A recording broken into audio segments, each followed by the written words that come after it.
अभी तक मैं लिटरेरी फॉर्म्स एंड टर्म्स के 9 लेक्चर करा चुका हूँ। आज आपका 10th नंबर का लेक्चर है। और लेक्चर है सबसे इम्पोर्टेंट, पोइटिक फॉर्म लिरिक का। लिरिक सबसे इम्पोर्टेंट मैं इसलिए बोल रहा हूँ क्योंकि लिरिक होता है गीत, और पोइट्री एक गीत ही है।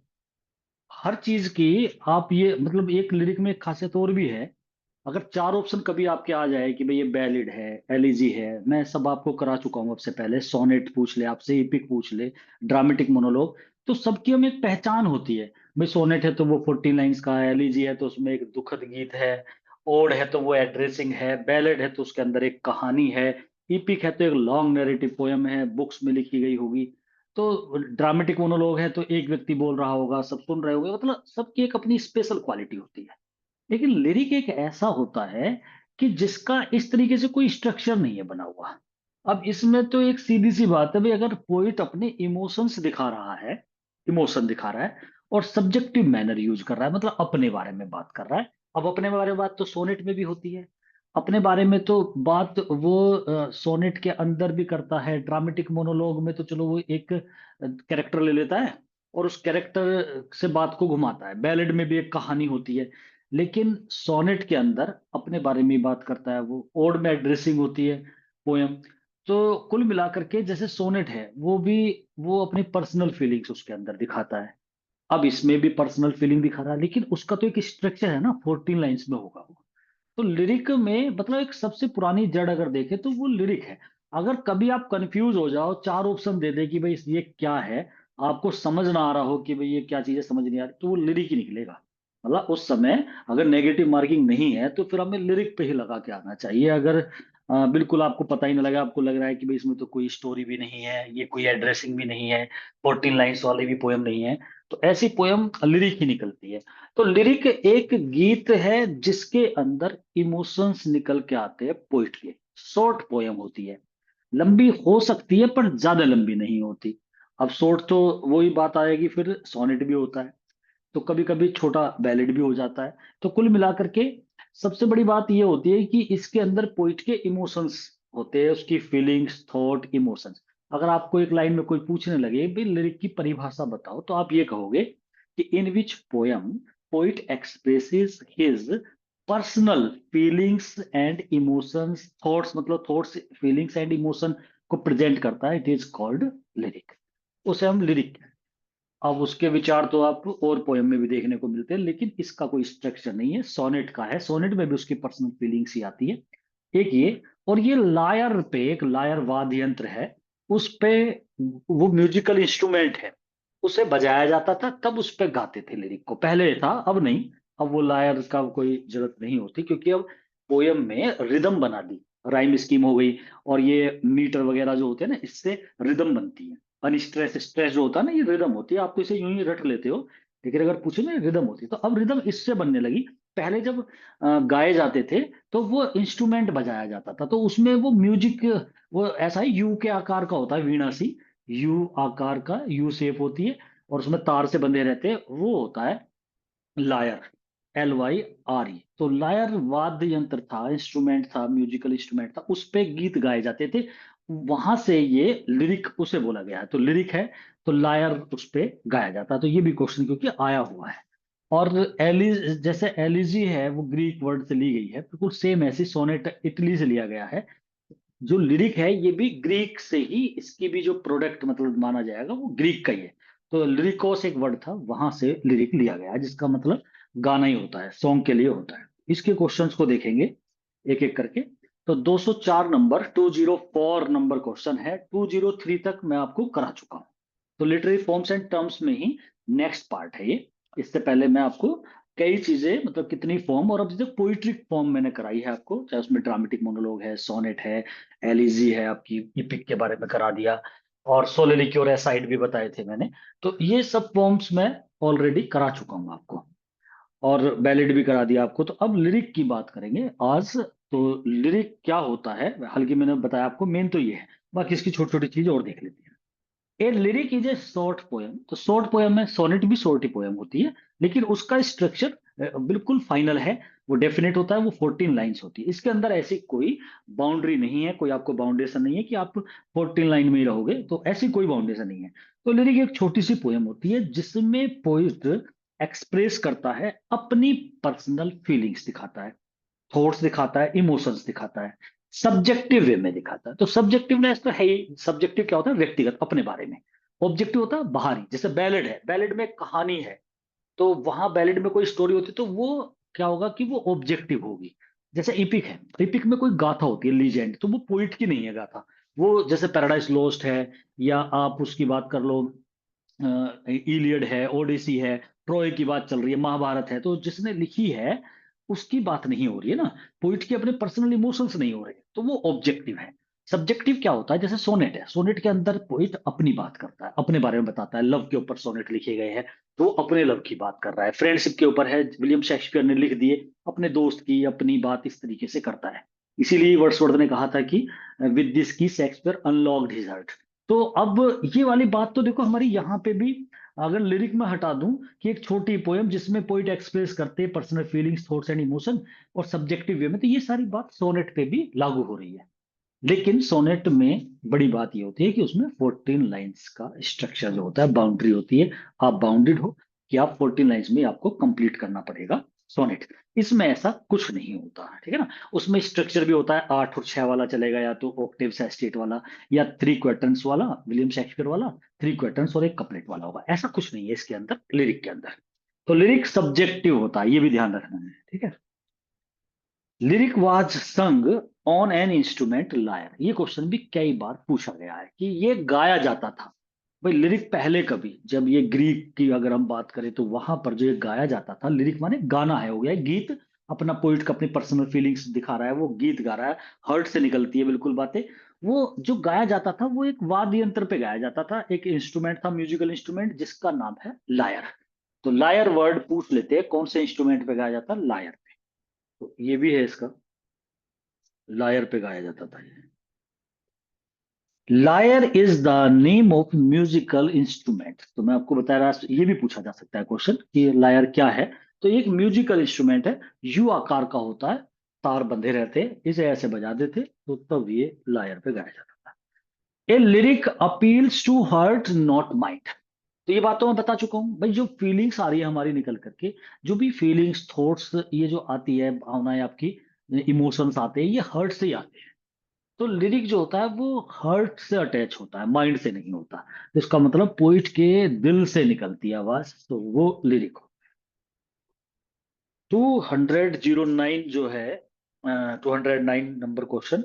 The word lyric has been derived from the Greek word lyrikos, ये भी इंपॉर्टेंट क्वेश्चन है, और ये इसी का ही नहीं, सभी का ही याद रखना पड़ेगा। एलिजी कौन से वर्ड से ली है, सोनेट सोनेटो से लिया गया है, बैलिड बैलेर वर्ड से लिया गया है, तो ये सभी का आपको पता होना चाहिए। तो ये, और ज्यादातर मैं आपको बता दूं, यहां भी अगर कभी जिंदगी में अटक जाओ और पता ही ना हो, फिर भी आपको लगाना ही पड़ जाए, तो ज्यादातर क्योंकि मोस्टली ग्रीक से लिए गए हैं, तो ज्यादातर ग्रीक वाले हैं। इसका एक तरीका और भी है, जब ये सब वर्ड आपके पास आ जाएंगे, ओड एलिजी ये सब, तो आप ग्रीक वालों को चाहे याद मत करो, और जो ग्रीक से अलग है कि भाई ये इटली से लिया गया है, उसे याद कर लो, बाकी सब ग्रीक कर दो। ये भी एक तरीका होता है कि मान लिया 20 चीज आएगी तो आपको 16 15 मिलेगी ग्रीक से जुड़ी हुई, बाकी इटली से मिलेंगी कोई, और या इंग्लैंड का होगा, तो वो आप उसमें लगा सकते हो कि आप उन्हें उन्हें याद कर लो, इसे आप छोड़ दो तो बाकी सब ग्रीक हो गया। तो मोस्टली मतलब ग्रीक के मिलेंगे, क्योंकि पहले लिटरेचर ग्रीक का है, और बाद में फिर इटली फ्रांस, और बाद की बात आती है यहाँ की तो फ्रेंच का भी है, इंग्लैंड तो बाद में चलता है। जो लिरिक वर्ड है वो लिया गया है ग्रीक वर्ड लिरिकोस से। ये भी क्वेश्चन अच्छा क्वेश्चन है।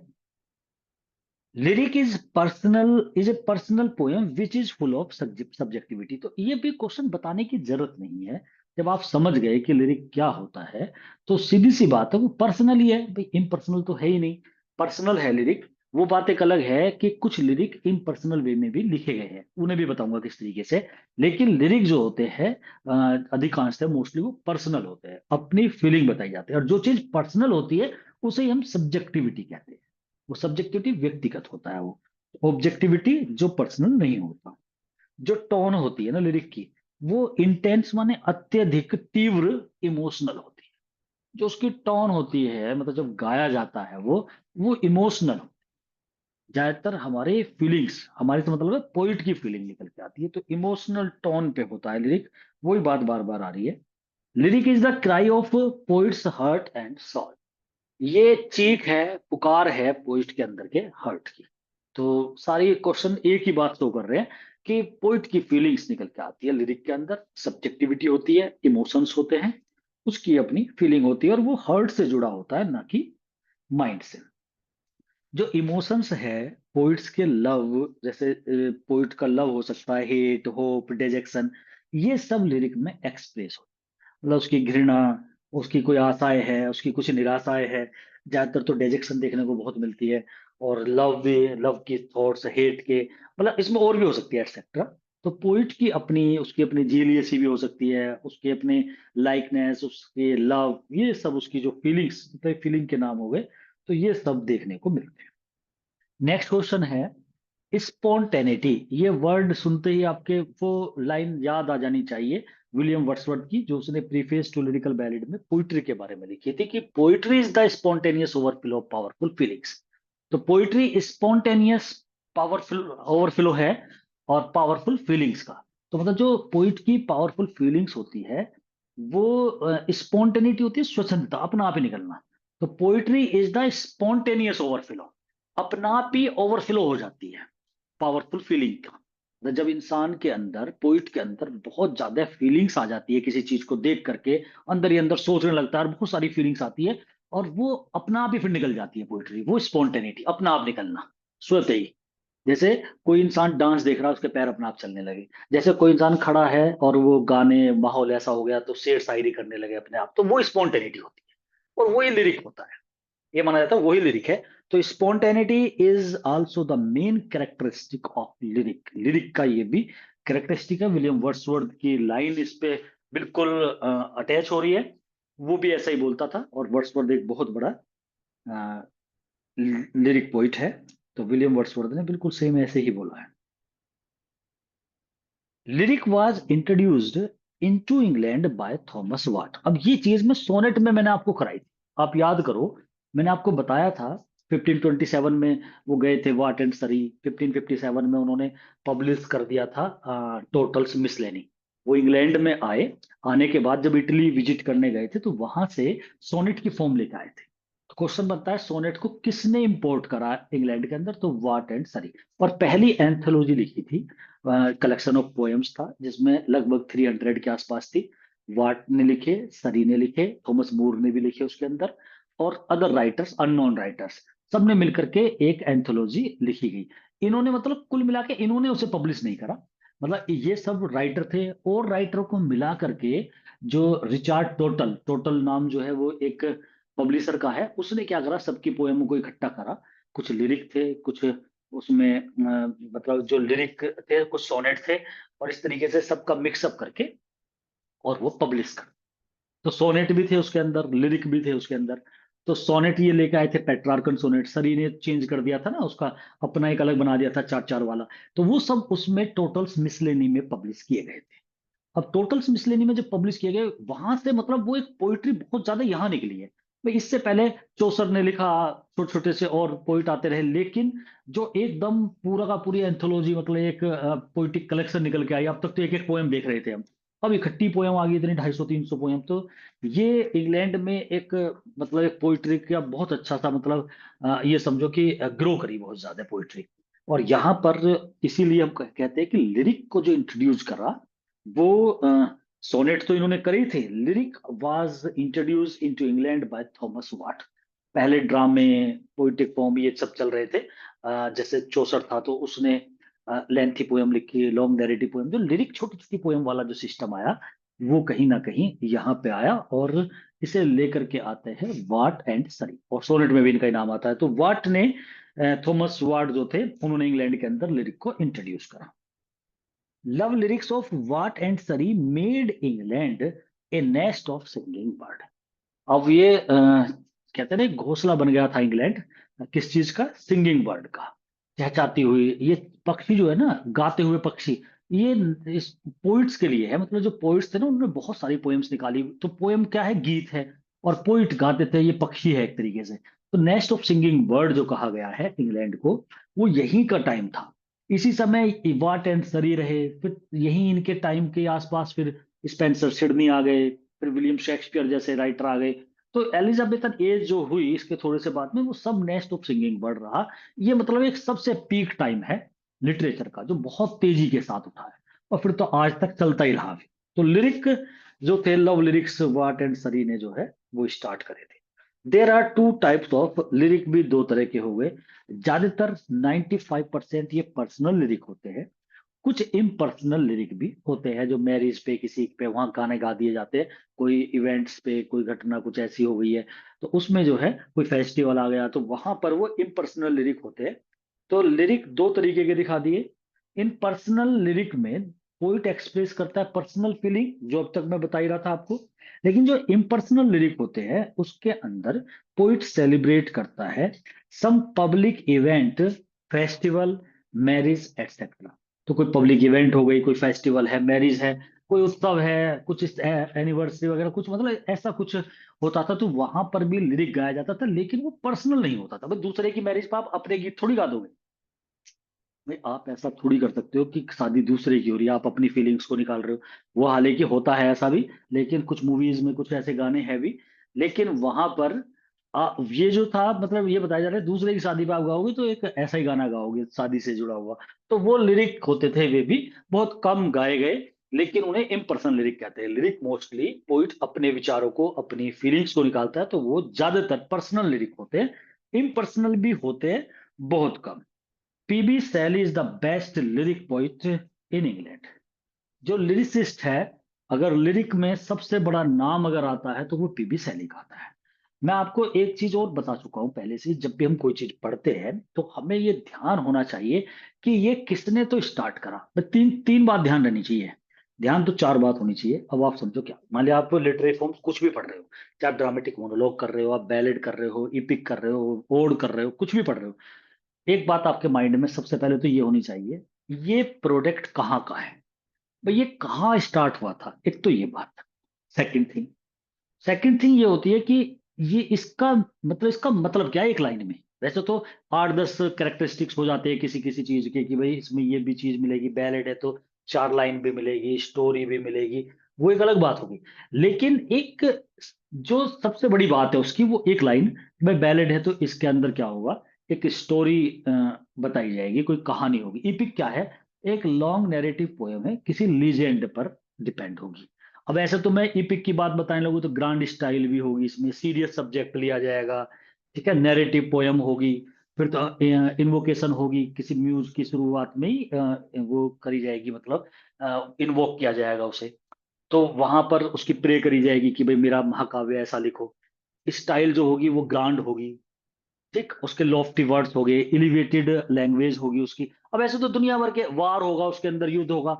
अब मैंने इपिक के दुनिया भर की बात बता, लेकिन एक जो उसका बड़ा मुद्दा है कि भाई इपिक जो होता है लॉन्ग नैरेटिव पोयम है, और वो एक लॉन्ग नैरेटिव पोयम होती है और ग्रांड स्टाइल में लिखा जाता है, वो इपिक होता है। ड्रामेटिक मोनोलॉग एक व्यक्ति बोलता है, दूसरा उसे सुनता है साइलेंट होकर के, ये बात हमें पता लगी। तो हमें कोई भी चीज है उसका सोनेट क्या होता है, 14 लाइन का होता है, पर्सनल फीलिंग्स होती है पोइट की। लिरिक क्या है, पर्सनल फीलिंग होती है, शॉर्ट होता है। इतनी बात होगी। तो एक हमें ये चीज पता होनी चाहिए, 1 या 2 लाइन में, कि भाई इसका मतलब क्या है। डिटेल अलग बात है, कहाँ से लिया गया है, इसका मतलब क्या है, किसने इंट्रोड्यूस करा था सबसे पहले, और कौन इसका परफेक्ट राइटर है। ये चार बात आपके बिल्कुल माइंड में होनी चाहिए, बाकी तो सब चीजें होती।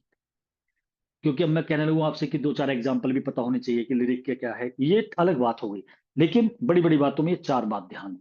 तो अगर लिरिक की बात करें तो लिरिक निकले तो ग्रीक में है, इंट्रोड्यूस इंग्लैंड के अंदर वाट एंड सरी लिया है, ये भी सोनेट की तरह। लेकिन इसे परफेक्ट करने वाला इंग्लैंड में वो है आपका पीबी शैली।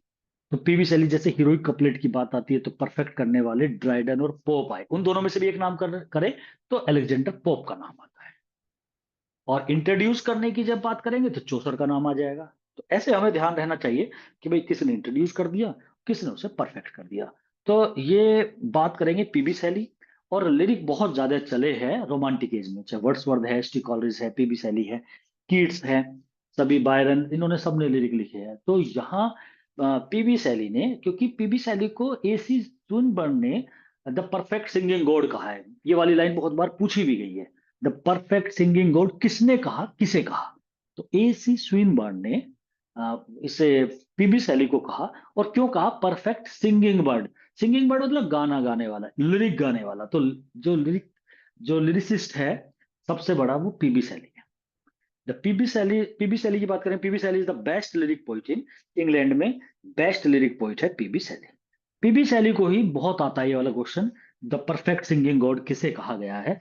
सिंगिंग गॉड मतलब गीत गाने वाला, गीत लिरिक। और कौन है? PB Shelley. ये वही पीबी शैली है जिसने, जो बहुत पैसिमिस्टिक है, और अपने जैसे स्काई लार्क, वेस्ट विंड जैसी, और stanza, returning direction near Naples, मतलब पीबी शैली ने एडोनिस, बहुत सारे वर्क लिखे हैं शैली के।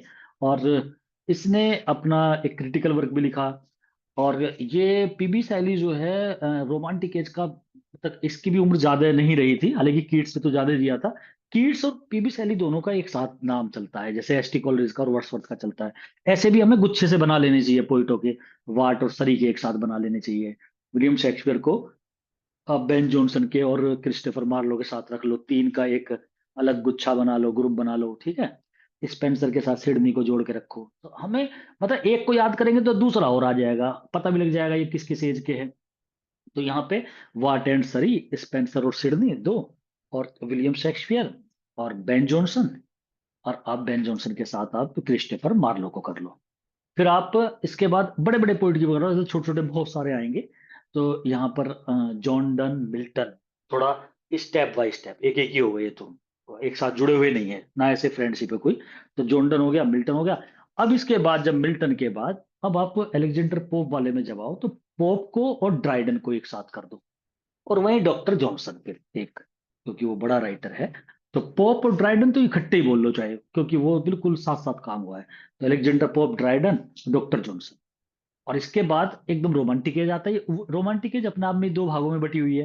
तो वो एल्डर जनरेशन और यंगर जनरेशन वाली। तो एल्डर में तीन है ही, उसमें भी तीन है, तो तीनों को इकट्ठा रखो। वर्ड्सवर्थ, एसटी कॉलरिज और रॉबर्ट साउदी, ये तीन वहां पे रखो। फिर तीन इकट्ठे आगे रखो, कीट्स, पीबी शैली और बायरन। तो हम रोमांटिक एज तक खत्म हो जाते हैं। फिर एकदम रोमांटिक के बाद में हम आ जाते हैं विक्टोरियन एज पे। फिर तीन इकट्ठे पोइट है, टेनिसन, ब्राउनिंग, मैथ्यू आर्नोल्ड। उन तीनों को भी इकट्ठा रखो। अब विक्टोरियन के बाद में फिर आप मॉडर्न एज में आ जाओगे। तो मॉडर्न एज में आती टीएस इलियट का नाम सबसे पहले रखो। एक आपके सिलेबस में लगा हुआ है तो इसे भी याद रखो, गाल्सवर्दी को। तो गाल्सवर्दी और टीएस इलियट, नाम तो बहुत आएंगे, डब्ल्यू बी यीट्स कर लो, ये तीन रख लो, ज्यादा नहीं। अब मैं ज्यादातर पोइट की बात करी है मैंने अब तक। गाल्सवर्दी को इसलिए कर दिया क्योंकि वो सिलेबस में भी लगा हुआ है टीजीटी के। तो गाल्सवर्दी, टीएस इलियट और डब्ल्यू बी येट्स, वैसे दोनों ही सिंबॉलिक पोइट भी है। टीएस इलियट भी, डब्ल्यू बी येट्स भी सिंबल यूज किया करते थे मॉडर्न एज में, तो वैसे भी ज्यादा चलिए ये चीजें। तो वर्ड्स यहाँ पर इनका नाम आ जाता है। तो ये नाम जो है ऐसे, मतलब आप एक, अभी मैंने एक छोटा सा रिव्यू करा है इसमें, ज्यादा बारीकी में जाएंगे तो और आएंगे, लेकिन उन्हें हम बराबर बराबर में फिट करते चले जाएंगे। भाई हमने एक पड़ाव बना लिए, ये ऐसे ऐसे इस तरीके से, ये क्रम वाइज, वाटसरी, स्पेंसर, सिडनी, ये क्रम चल रहा है। और इसी तरीके से ध्यान रखो। फिर कोई पॉइंट आएगा, मैंने बोला आपसे थॉमस मूर आ गया, थॉमस मूर को उसके साथ जोड़ लो, वाट एंड सरी के। भाई बैकन आ गया, तो बैकन को यही विलियम शेक्सपियर के आसपास, जॉन डन, बैकन, ये सब वो बाद में जुड़ जाएंगे सब। लेकिन एक क्रम जरूर रखो, मोटे मोटे बड़े बड़े पोइटों का, ठीक है। पीबी शैली को हम परफेक्ट सिंगिंग गॉड कहते हैं, और ये नाम दिया है एसी स्विनबर्न ने।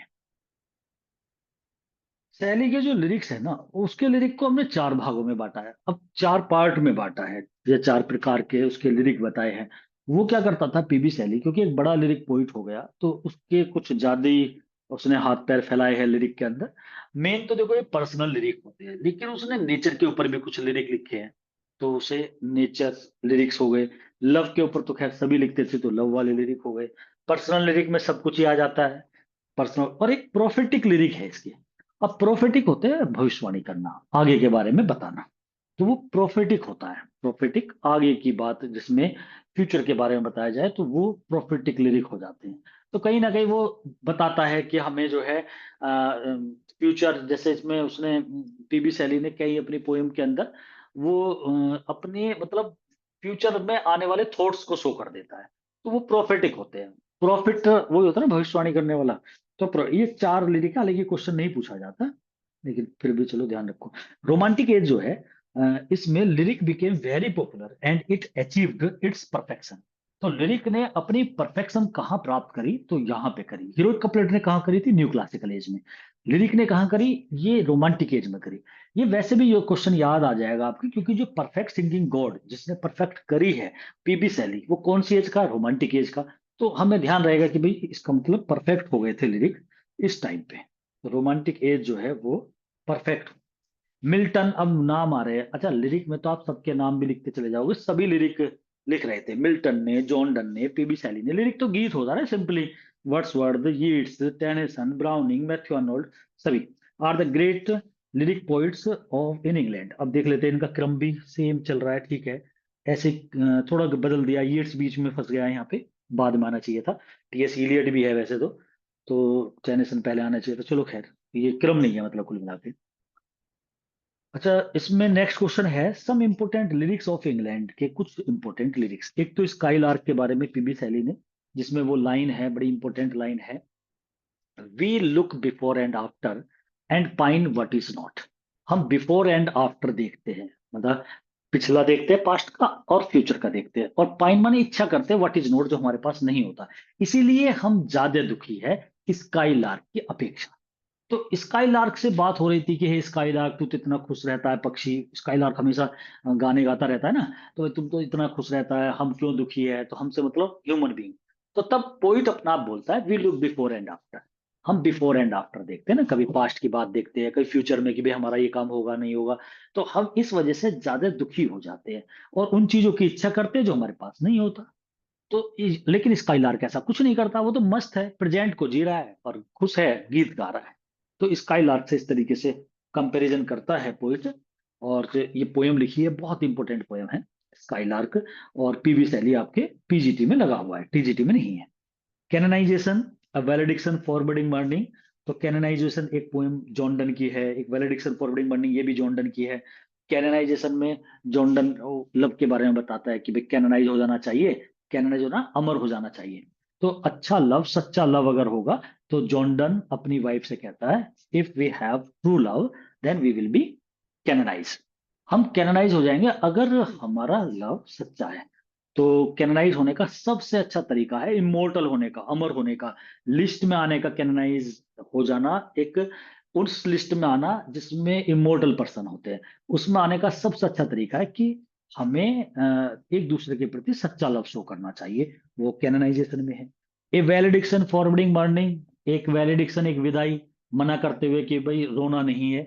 ये भी जॉन डन अपनी वाइफ को कहता है, you should not weep, if you will weep it means that our love is totally physical love, common love. और अगर हमें physical love, common love show करेंगे, तो हमारा लव बिल्कुल एक तुच्छ कहलाया जाएगा। तो इट मीन्स दैट हमारा लव तो बहुत ही महान है, ग्रेट है।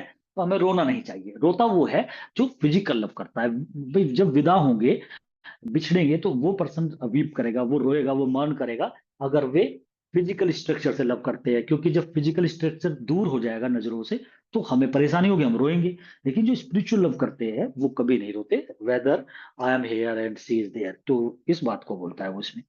द सेकंड कमिंग है ये, turning and turning in widening गायर वाला जो स्टेंज से स्टार्ट होती है, डब्ल्यू बी येट्स की। वो सिंबल यूज करता है डब्ल्यू बी येट्स, कि अब सभ्यता जो है खत्म होती जा रही है, इस तरह से हो गई। जैसे फैल्कोन और फैल्कोनर की तुलना करता है ना यहाँ पे, उसने यहाँ पर सिंबल यूज करे हैं। तो फैल्कोन माने बाज, जैसे बाज शिकारी के चुंगल से दूर हो जाता है, जब उसे आवाज नहीं आती तो वो ऊपर उड़ जाता है। ऐसे ही सभ्यता जो है, वो भी हमारी जीसस क्राइस्ट जो है उनके हाथों से दूर हो चुकी है। सब कुछ बुरा हो चुका है, ऐसा हो गया, अब तो दोबारा जन्म लेगा कोई अवतार, जब जाके सभ्यता ऐसी होगी। उसके बारे में बात करता है सेकंड कमिंग में। लेक आइजल ऑफ इंसफ्री है, एक इंसफ्री का आइलैंड है। उसके बारे में डब्ल्यू बी बताता है कि वहां पर वो बहुत ही आनंदनीय है, अपनी फीलिंग्स शो करता है कि वो याद आता है, क्योंकि यहाँ तो लंदन में तो सारी चहल पहल और यहाँ बहुत ज्यादा टेंशन है, लेकिन इंसफ्री जो है वो जगह है, वहां पर मधुमक्खी, वहां पर बीन की फसलें, और बड़ा बढ़िया मौसम, लीनेंट पक्षी, वो सब। और शाम का समय ऐसा, इवनिंग में, मॉर्निंग में ऐसा समय, सब याद करता है, नेचर के बारे में है टोटल। टिंटा ने अभी वर्ड्सवर्थ की है, जिसमें अपनी सिस्टर के साथ जाता है, वो विजिट करता है टिंटा ने भी की आफ्टर 5 इयर्स, फिर बताता है कि पहले ऐसा था नेचर मेरे लिए और अब ऐसी है नेचर। और इंटीमेशन ऑफ इमोर्टलिटी, जिसमें बताता है कि जब हम छोटे बच्चे होते हैं तो हम भगवान के द्वार से आते हैं, और बाद में जो है जैसे जैसे बड़े होते चले जाते हैं तो उतने ही हम करप्टेड होते चले जाते हैं। तो ये जो हमारा फिजिकल बॉडी है ना, यही एक तरीके से समझो कि हम मेटरलिज्म की तरफ को चले जाते हैं। और जब बालक, कोई नवजात शिशु होता है ना, तो he is the symbol of God, मतलब रिसेंटली ही has just come out from heaven, वो स्वर्ग से ही निकल के आया है। तो ये सब मतलब लिरिक है, लिरिक तो बहुत है खैर, तो सारे लिरिक है और इन्हीं राइटर के हैं। चीफ ट्रेट्स जो है लिरिक का मुख्य लक्षण जो है, वो इमोशन और म्यूजिक है। आप ये दोनों बात ध्यान रख लो, म्यूजिक लायर वाद्य यंत्र पे बजाया जाता है, और इमोशंस आते हैं पोइट के निकल के, दो बात मुख्य है इसमें मतलब लिरिक में। जॉन ड्रिंक वाटर, ये नाम है राइटर पोइट का, और वाटर डी ला मेयर, ये भी सब जॉन मैन्सफील्ड और W B Yeats are the main lyricist of modern age के बताए गए हैं कि ये सब है इनमें। मेन आपका डब्ल्यू बी येट्स पढ़ा हुआ रहता है, कुछ बच्चों ने मैन्सफील्ड भी पढ़ा होगा, तो डब्ल्यू बी येट्स और मैन्सफील्ड जो है ये लिरिसिस्ट है। टी एस इलियट भी है। तो ये एक बड़े पोइट है मॉडर्न एज के, क्योंकि मॉडर्न एज में हम थोड़ा सा कम पढ़ पाते हैं, ज्यादातर हमारे जो सिलेबस में लगे रहते हैं ना, रोमांटिक एज के पीबी शैली जैसे उसकी पोएम्स लगी रहती है। तो लिरिक के बारे में अगर हम बात करें तो यही है। और लिरिक में एक खासियत और भी है कि पोयम जो होती है ना, जैसे बैलेड, ओड, ये लिरिक के पार्ट है, मतलब लिरिक से बनाए गए हैं। एक तरीके से लिरिक को पिता कह दो, ये उनके संतान है। अब मैं आपको ओड कराऊंगा जब इसके बाद, तो ओड जो है बिल्कुल लिरिक की तरह होता है, बस वो एड्रेस करके बोल दिया जाता है। तो ये भी आपको, मतलब ये भी हमें ध्यान रखना है कि भाई लिरिक पोयम जो होती है वो इमोशनल से जुड़ी हुई होती है, पोइट के अपने विचार उसके अंदर निकल करके आते हैं। तो ये हमारे लिरिक का 10th लेक्चर रहा। और अभी बहुत क्वेश्चन है लिटरेरी फॉर्म्स एंड टर्म्स के, जो मैं आगे आपको सारे करा